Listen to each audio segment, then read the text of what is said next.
하이랜드 코너스톤 처치와 함께하는 오늘의 큐티 시간입니다. 7월 9일 목요일, 오늘의 말씀은 출애굽기 34장 1절부터 9절입니다.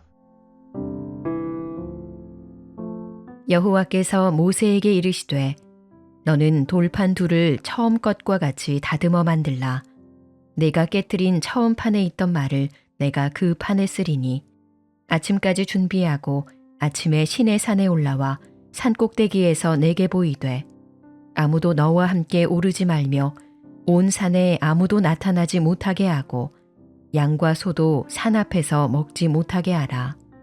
모세가 돌판 둘을 처음 것과 같이 깎아 만들고 아침에 일찍이 일어나 그 두 돌판을 손에 들고 여호와의 명령대로 시내산에 올라가니 여호와께서 구름 가운데에 강림하사 그와 함께 거기 서서 여호와의 이름을 선포하실세.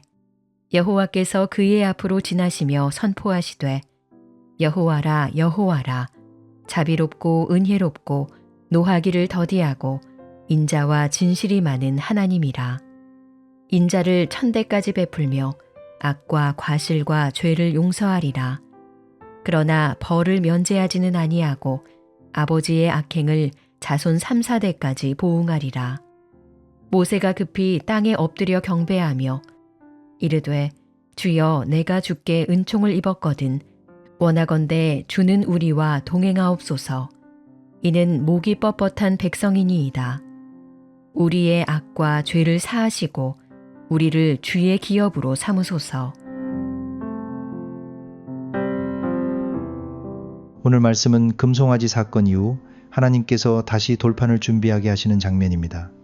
이스라엘은 하나님과의 언약을 깨뜨렸습니다. 하나님께서 친히 주신 돌판은 모세의 손에서 깨졌고 그것은 단순히 돌이 부서진 사건이 아니라 이스라엘이 이미 언약을 깨뜨렸다는 것을 보여주는 상징적인 장면이었습니다. 그런데 하나님은 그 자리에서 끝내지 않으십니다.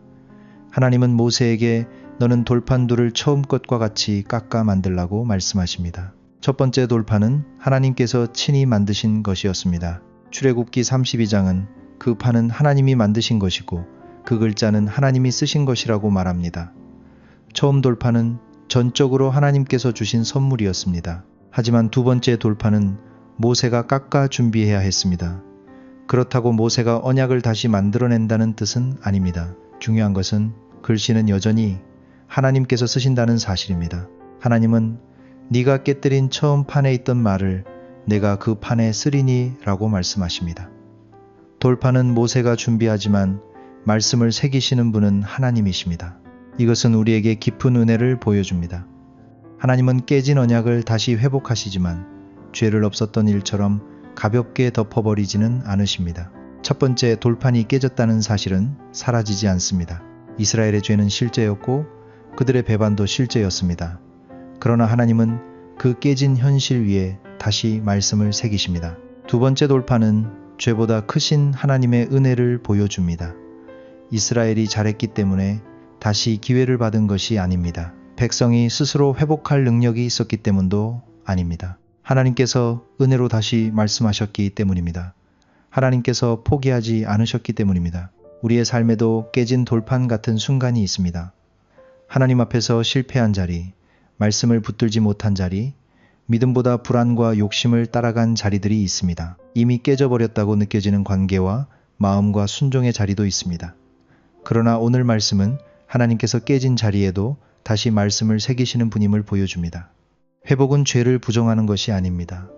내가 괜찮았다고 말하는 것도 아닙니다. 회복은 내가 깨뜨린 현실을 인정하면서도 그 자리에서 다시 하나님 앞에 서는 것입니다. 모세가 두 번째 돌판을 들고 다시 산에 올라간 것처럼 우리도 깨진 마음을 가지고 다시 하나님께 나아가야 합니다. 하나님은 이어서 자신의 이름을 선포하십니다. 여호와라 여호와라 자비롭고 은혜롭고 노하기를 더디하고 인자와 진실이 많은 하나님이라. 하나님은 실패한 백성 앞에서 자신의 성품을 드러내십니다. 하나님은 죄를 가볍게 여기지 않으시지만 죄인을 다시 부르시고 깨진 언약 위에 다시 은혜를 새기시는 분입니다. 오늘 말씀 앞에서 우리는 질문해야 합니다. 내 안에 깨진 돌판은 무엇입니까? 하나님 앞에서 이미 무너졌다고 느끼는 자리는 어디입니까? 실패했기 때문에 숨고 있는 자리는 없습니까? 하나님은 우리가 실패하지 않은 척 하기를 원하지 않으십니다. 깨진 현실을 가지고 다시 하나님 앞에 나아오기를 원하십니다. 오늘은 하나님 앞에 다시 나아가는 하루가 되기를 바랍니다. 내가 깨뜨린 것 때문에 포기하지 말고 하나님께서 다시 새기시는 은혜를 붙들기 바랍니다. 회복은 내 힘으로 나를 다시 증명하는 것이 아니라 하나님께서 다시 말씀하시는 자리로 돌아가는 것입니다. 깨진 돌판 이후에도 하나님은 다시 말씀하셨습니다. 그리고 오늘 우리의 깨진 마음 위에도 하나님은 다시 은혜를 새기십니다. 기도하겠습니다. 하나님, 우리는 하나님께 주신 말씀을 붙들지 못하고 자주 깨뜨리는 연약한 사람들입니다. 실패한 자리와 무너진 마음을 숨기려 할 때가 많고 다시 돌아갈 수 없다고 생각할 때도 많습니다. 그러나 오늘 말씀을 통해 하나님께서 깨진 언약 위에도 다시 말씀을 새기시는 분임을 보게 하시니 감사합니다. 우리의 죄를 가볍게 여기지 않게 하시고 동시에 우리의 실패보다 크신 하나님의 은혜를 붙들게 하여 주시옵소서. 깨진 마음을 가지고 다시 하나님 앞에 나아가게 하시고 우리 삶 위에 주님의 말씀을 다시 새겨 주시옵소서. 예수님의 이름으로 기도합니다. 아멘.